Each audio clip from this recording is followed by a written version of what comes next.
আসসালামু আলাইকুম ভিউয়ার্স। সেনাবাহিনীর সবচাইতে বেশি ব্যবহৃত ছবিটি সেই ব্যক্তির যে মৃত্যুর পূর্বে হেডকোয়ার্টারে বলেছিল, হ্যালো হেডকোয়ার্টার, আমি কর্নেল গুলজার বলছি, দুটা ফোর্স পাঠান প্লিজ, ওরা বিচ্ছিন্ন অবস্থায় আছে। 40 মিনিট পর শেষ কথাটা বলেছিলেন, অনেক অফিসারের লাশ মেঝেতে পড়ে রয়েছে, আপনারা কি আসবেন না আমাদের বাঁচাতে?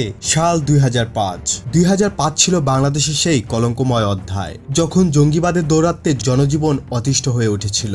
বাংলাদেশ যখন হুমকির সম্মুখীন, ঠিক সেই মুহূর্তেই যেন জঙ্গিদের মেরুদণ্ড ভেঙে দিতে আবির্ভাব হয় কর্নেল গুলজারের। 2005-এ যখন র্যাবের ইন্টেলিজেন্স উইং গঠিত হয়, তাকে ইন্টেলিজেন্স উইং এর চিফের দায়িত্ব দেওয়া হয়। সে সময় যখন জেএমবি মাথাচাড়া দিয়ে উঠে সারা দেশটাকে নৈরাজ্য বানিয়ে ফেলেছিল, তখন এই একটা গুলজার তার চৌকস প্ল্যানিং দিয়ে পুরো জেএমবি টিমকে গ্রেপ্তার করে দেশটাকে স্বস্তি দেয়। শীর্ষ জঙ্গি শায়ক আব্দুর রহমানকে সিলেটের সূর্যদিগল বাড়ি থেকে বিনা রক্তপাতে তার ইন্টেলিজেন্স দ্বারা আটক করে, অথচ তার ওপর নির্দেশ ছিল পুরো বাড়িটাকে ধ্বংস করে দেওয়ার। আন্তর্জাতিক মিডিয়াগুলো জঙ্গি দমনে যার অপরিসীম দক্ষতার প্রশংসা করেছিল।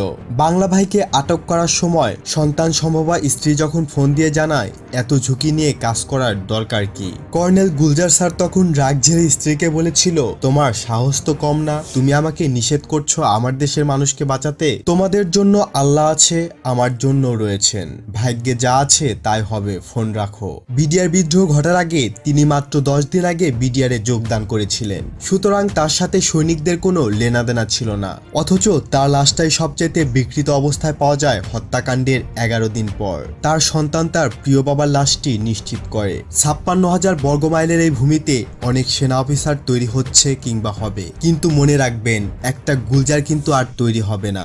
গুলজার গুলজারি। আপনার আত্মত্যাগকে সম্মান জানাই প্রিয় দেশপ্রেমিক অফিসার, সমগ্র বাংলাদেশের অহংকার আপনি, স্যালুট আপনাকে। শহীদ কর্নেল গুলজার উদ্দিন আহমেদ 1964 সালের 21শে মার্চ ব্রাহ্মণবাড়িয়ার নবীনগর উপজেলায় জন্মগ্রহণ করেন। কৃতিত্বপূর্ণ শিক্ষাজীবন শেষে 1983 সালের 23শে ডিসেম্বর তিনি ইনফ্যান্ট্রি রেজিমেন্টে কমিশন লাভ করেন। কর্নেল গুলজার উদ্দিন আহমেদকে তার কর্মজীবনে সেনাবাহিনী, বিডিআর এবং র্যাবের বিভিন্ন পদে কর্মরত ছিলেন। তিনি কম্বোডিয়ায় জাতিসংঘ সহায়তা মিশনে সামরিক পর্যবেক্ষক এবং সিয়েরা লিওনে জাতিসংঘ সহায়তা মিশনে দায়িত্ব পালন করেন। আর যেই কথা বললেই নয়, ব্যক্তিগত জীবনে তিনি খুবই সাদাসিধে জীবনযাপন করতেন। আজকের ভিডিওটি এখানেই শেষ করতে হচ্ছে। নতুন কোনো ভিডিও নিয়ে খুব দ্রুতই হাজির হব ইনশাআল্লাহ। সে পর্যন্ত ভালো থাকুন, সুস্থ থাকুন।